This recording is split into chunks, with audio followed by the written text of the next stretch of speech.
one of the last stands that we made on the trip a year ago. Catch that rabbit, record that rabbit, take it back, edit it, just release the sound.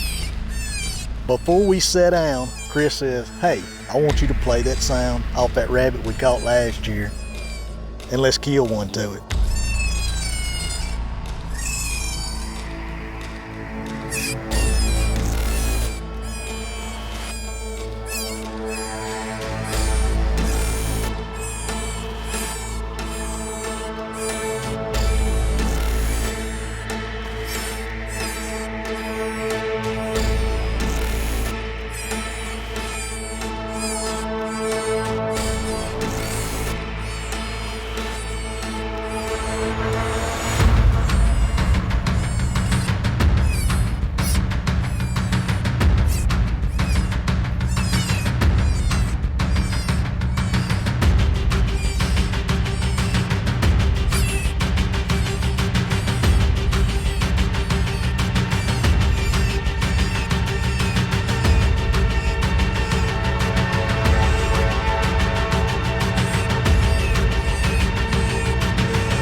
Baby. If you ever want to know what sledding looks like without snow or ice, that's what it looks like.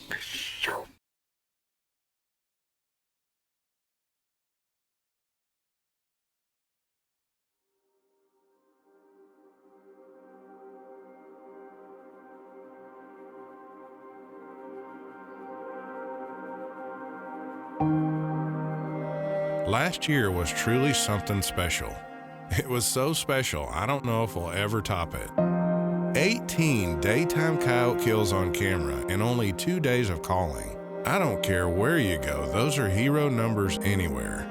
But you know what? This year, John and Tori are back, and we're dang sure gonna try. Coming into this year, expectations were high again, but I also knew we had a lot to live up to. Last year's trip was pretty awesome. It was one of those just memorable trips where everything came together. Of course, it had it for this year. I was really looking forward to this trip. I had a great time last year with Chris, with Tori. Coyote calling was great. And I tell you what, the expectations was pretty high. I knew we might not kill as many coyotes as we did last year, but I was still really looking forward to this trip. Expectations were high, so coming into this following year, get out here, start making stands, start off right where we left off. We get back out here to make our first stand of this trip, sure enough, less than a minute, probably more like 20 to 30 seconds. I'll put it like this, as soon as I turned the remote on, got my volume set where I wanted, I look up, and here's a blob. Wasn't sure what it was at first. It ends up being a bobcat, and that thing comes through the gate right into the call. John wants me to smash this thing with the shotgun, but Chris calls me off. I'm thinking that cat's gonna come up and stick its head right in the speaker. So I kind of look over to the right at Tori, like, smash that thing with the shotgun when he comes up here. The cat started getting pretty close, and all of a sudden I hear Chris to my left say, I'd rather somebody shoot it with a rifle. Says, hey, you better let John shoot that thing.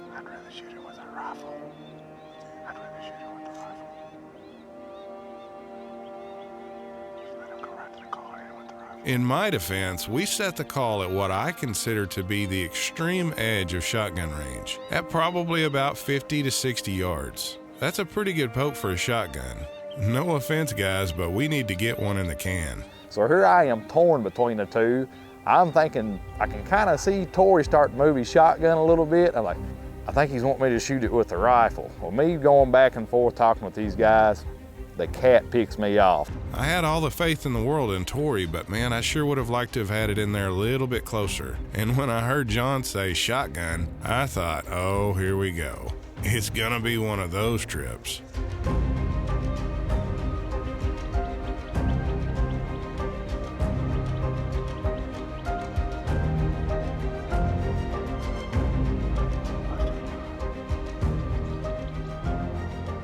He posted up out there, I don't know what the shot, 70 or 80 yards. Anyway, I leveled the crosshairs on him. We got our first bobcat down on the trip. He ain't coming no closer.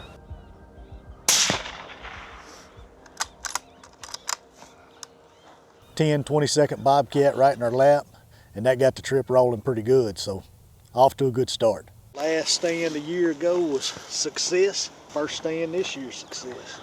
You just can't get prettier than a bobcat. Pretty special animal to call in, that's for sure. What I want to know is why Chris didn't have no confidence in me killing him.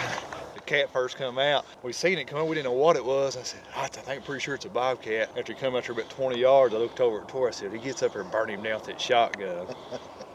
Chris did not have much confidence. I'd rather somebody shoot the rifle. What it was is I have so much faith in your abilities, John. Hey, that's what I said. Hey, last year I didn't even have a gun, shoulder surgery. I was on the remote, John was on the rifle, Chris on the camera. Hey, if it ain't broke, don't fix it. We got the trifecta going, why would we change it? It is like we just picked up where we left off last year.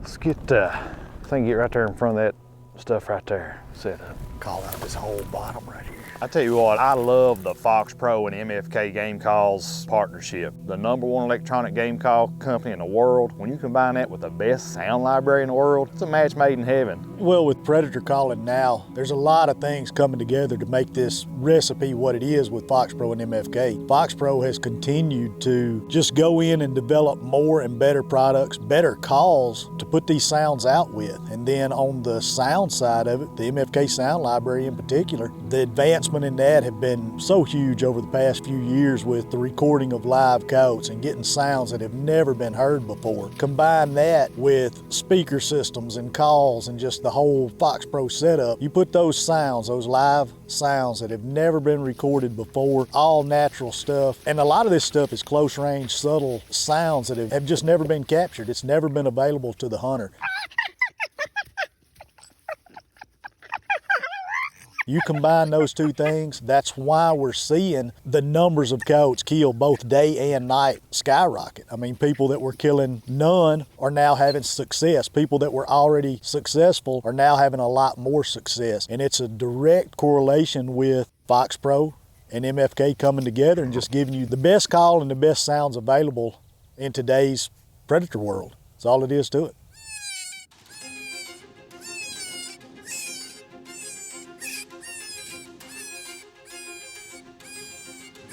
We want people to take our product, the Fox Pro calls, use our sound library plus the MFK sound library, and we want you guys to be successful with it. So we've got the best sounds, the best calls, and we help provide that education for you to go out there and have success in the field. Less than a minute, we have the first coyote come out. It was pretty. That thing works the call, comes in, tries to get downwind. John shoots it at 30, 40 yards tops, and we've got the first coyote down.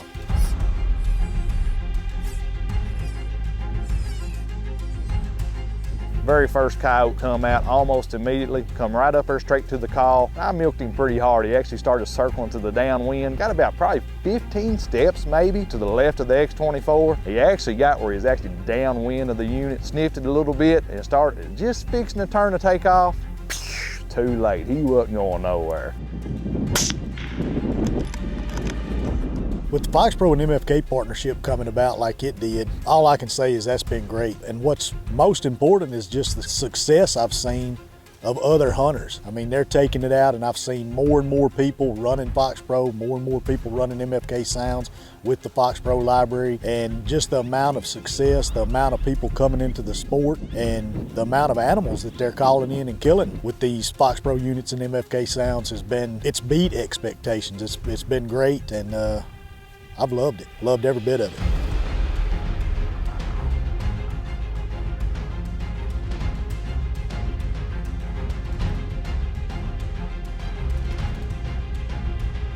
Tori actually switched over to some pup fights after that. Didn't take long, we had #2 coyote coming out. Sat there a minute or two and he ended up kicking on one of my favorites called Bam Stanky Fight, and we have this second coyote pop out. This one was a little bit more leery. I thought it was gonna come up there and was gonna stack it right on top of the other one. It had everything working for us. A good crosswind. It was interested in the call. It could actually smell the track of the first coyote to come up there. You could see it sniffing up the track. We tried to milk that coyote on in a little bit closer. Didn't want to come any closer, so John ends up knocking it down.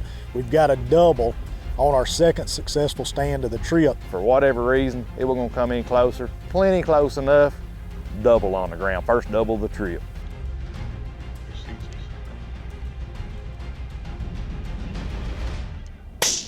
I'm ready. Yes, Two down? First double of the trip, and a cat in the truck. On this same property last year about this time, we killed a triple just right over the hill right there. Actually killed two coyotes right on top of each other. Come out of the same drainage. We were just different wind. That's right. Opposite side. Yeah, we had this drainage to our left last year. Those coyotes last year kind of tipped us off to that because we heard them howl That's right. in this drainage, and when we got here, Chris said, with this wind, maybe we ought to set up on this side and see if we can't pull coyotes out of that same spot where they were last year. Sure enough, that's 5 coyotes out of this drainage right here. You'd sure think after 5 coyotes from the same little draw, I might get a little credit. Hey, Chris knows what he's talking about. Yeah, well, when we showed up out here last year, you know, we're coming to Texas, and Texas coyotes are stupid. You know, there's one behind every bush, and you got these Texas hunters out here, you know. I'm hunting tough coyotes like everybody else. Everybody else has the toughest coyotes. If you want easy stuff, just go to Texas, smash them. You're going out here with these Texas hunters, you know, they probably don't know much. So John and I coming into that first trip, we're thinking, who knows? These guys may not even know what's going on. We look at some of the stands that he takes us to, and that's kind of reinforcing what we were thinking. But man, we're smashing coyotes, and before it's all over, we're like, maybe these guys know a little bit about setting up and calling and killing coyotes. And at this point, a year later, and a lot of coyotes killed, I've got confidence in Chris now. He's all right. He knows what's going on, and we'll be back. We'll keep making stands with him.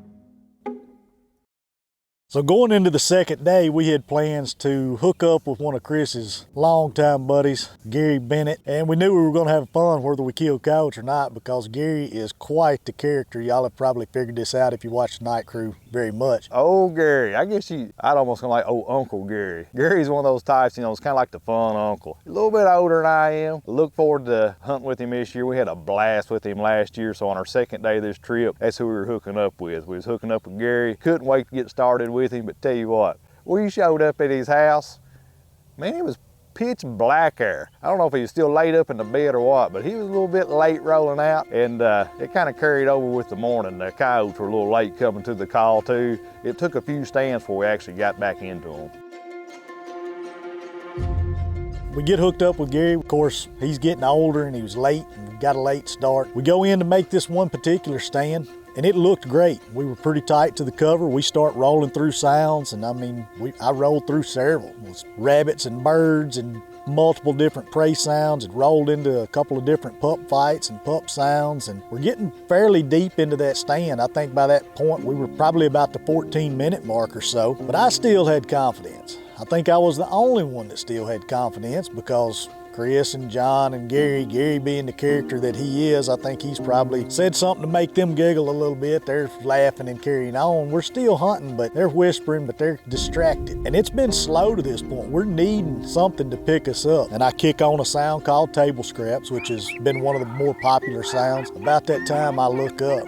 God, right here, right over the fence. I see this orange ball coming through this kind of sage grass flat. That's what it looked like, an orange ball coming through there. I guess to make a long story short, Tori was the only one still hunting. The other three, we were cutting up, carrying on. As soon as I look up, I see him. His coyote is popping up there in this field. Right across the fence, staring a hole right through the X24. I thought about shooting him at that point. It was pretty apparent he wanted to be on that side of the fence, on our side of the fence. And that's what we needed. It was like the sunshine coming up and going down, all in the matter of about a minute or two.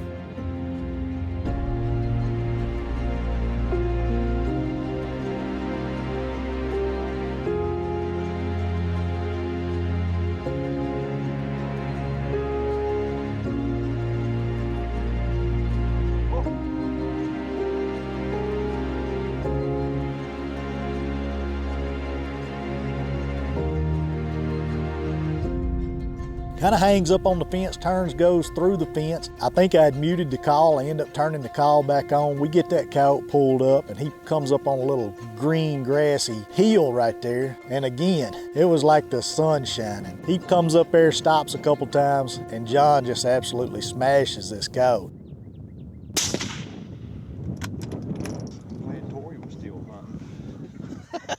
We doesn't give up. Tori's on one hunt, and the rest of us, we was cutting up. Gary is definitely a character. I had so much fun hunting with him over this trip and so much fun last year. He comes up with some of the most off-the-wall comments you've ever heard. I really enjoy his company. Talk about everything from coyote calling to, well, there's some things we can't say on this show that we talk about, but man, I can't wait till next year to hunt with Gary. We had to work right down that fence. He wanted to get downwind. There's Mr. Sunshine. Oh, look at his popping in it. It's a stubby little coyote. That's like a show looked orange coming through that grass. Year before, maybe? No, he's actually, A little older? yeah, he's actually probably a 3-year-old. Really? Yeah, when them incisors start getting those dimples, those dimples start disappearing, you start getting a little age on them. I mean, he ain't old. I'd probably say 3. Took a few sounds on that one. We run through quite a few, finally table scraps. Right. What'd you say, 15 minutes? 15 minutes and 53 seconds I was looking at the remote when you pulled the trigger. Right. Played, what, at least 2 different prey distress sounds, then went into some vocal stuff? Yeah, I think I played 3 different prey distress sounds and then went into, I don't know, 3 or 4 different vocals and finally table scraps. And he was coming good, so we either called him from a pretty good ways or it took a second to trigger. Yeah, once he came in, it was just, I mean, he was real interested in the call. That was as pretty a call in, especially my angle down on the ground. When I looked up, you may not can tell it right now, but that sucker looked like just a ball of orange coming through there. That's why I said on a cloudy morning like this, it looked like the sun was just coming up, and we needed it. The bad thing was 3 of us had give up on this stand. We got to joking and make fun, how easy it is to call Texas and all that. All of a sudden, then we had one work like a dream when he finally decided to come. Tori was on the one still hunting. I still had confidence.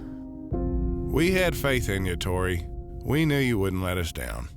Let's get another one. Let's do it. This segment of Night Crew is brought to you by allpredatorcalls.com, your predator calling superstore. Ultimate Night Vision, the source for night vision. Wicked Hunting Lights. If it ain't wicked, it ain't worth it. Recon, rugged and ready.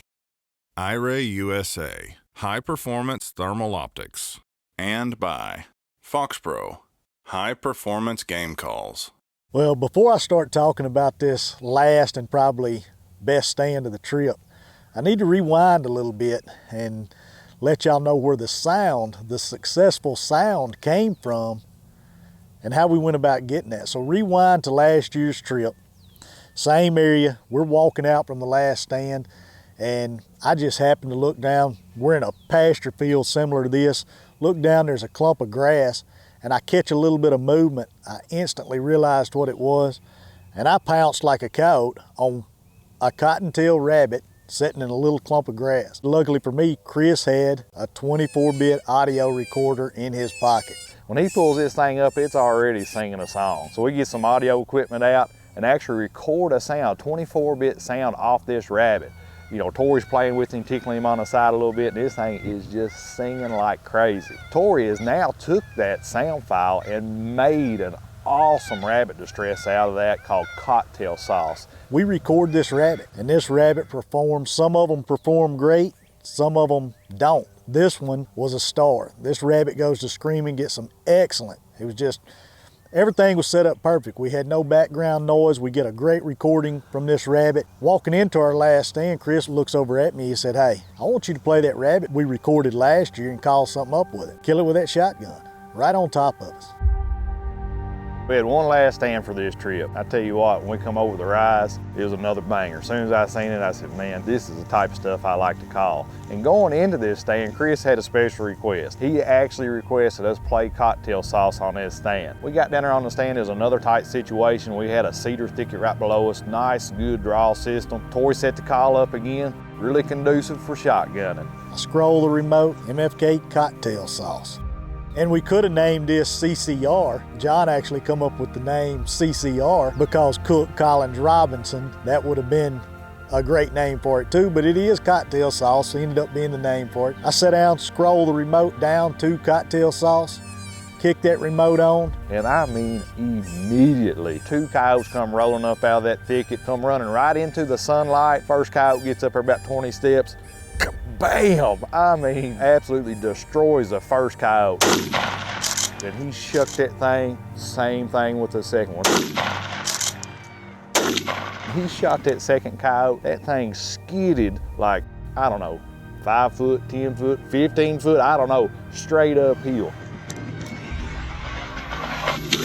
The second one kicks it in gear and is running just as hard and fast as it can go uphill and sets the stage for probably without a doubt the best footage that I've ever seen as far as my personal shotgun kills. Put a little lead on him, pull the trigger, and this coyote looked like he was on ice going uphill. Yeah, baby! It's up. Slid that one about 20 foot. Slides probably 20 plus feet to a stop. If you didn't know, that's how you do it. Hang on a second. What'd you say, Tori? I said, if you didn't know, that's how you do it.